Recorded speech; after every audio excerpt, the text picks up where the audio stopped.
नमस्कार दोस्तों, आज की कहानी है एक गरीब की बेटी ने आत्महत्या क्यों की। एक बहुत बड़ी दुख भरी कहानी। तो चलिए शुरू करते हैं।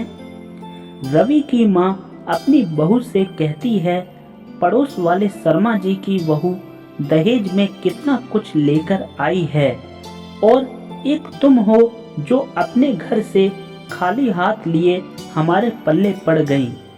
तभी विनीता बहू अपनी सास से डरते हुए कहती है, मगर माँ जी, आपको हमारे घर की हालत का तो पता है ना। मेरे पिताजी बहुत गरीब हैं।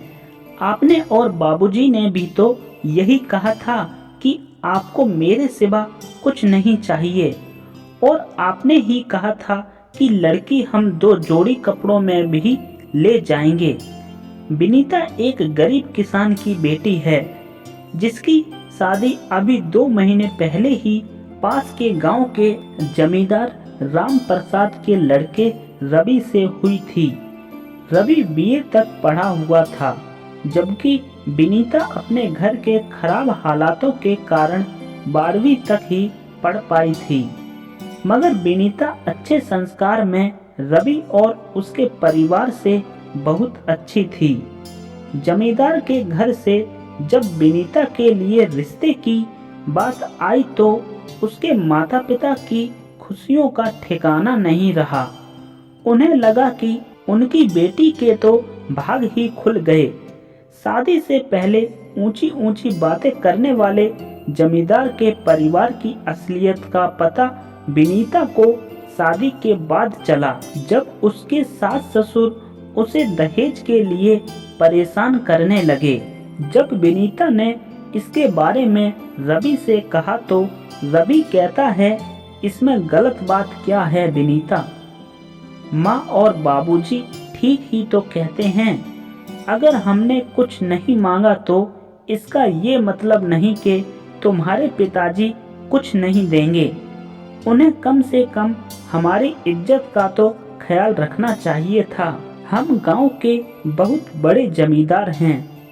उसी दिन विनीता ने अपने पति का बदला हुआ चेहरा देखकर सारी बातें चिट्ठी के जरिए अपने पिता को बताती है और उन्हें मिलने को कहती है।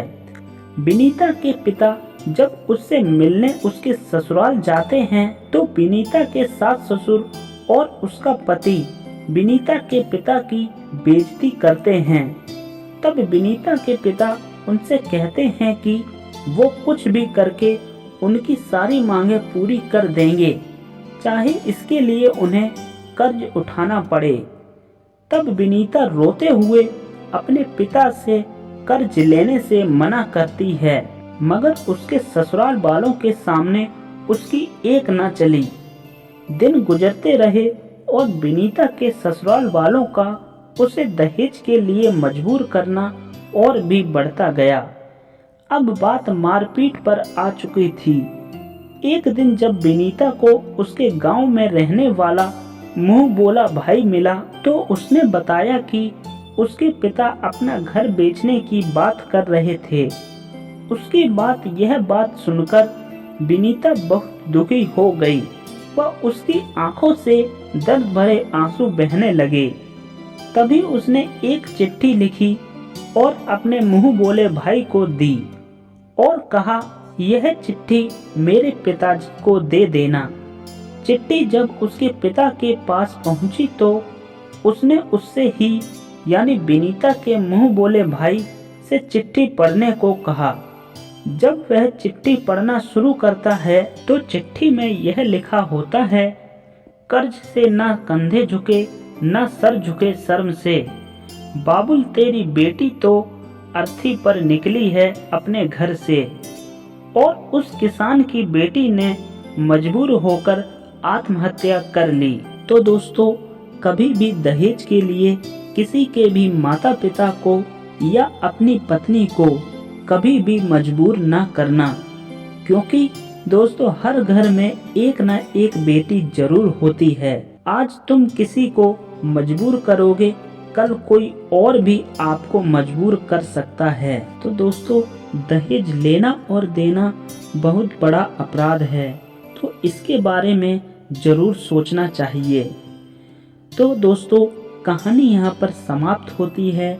कहानी कैसी लगी कमेंट करके ज़रूर बताइए और इसी के साथ हमारे चैनल को सब्सक्राइब जरूर कीजिए। साथ ही बेल आइकन को जरूर दबाइए ताकि हमारी आने वाली वीडियो का नोटिफिकेशन आपको सबसे पहले मिल सके। धन्यवाद।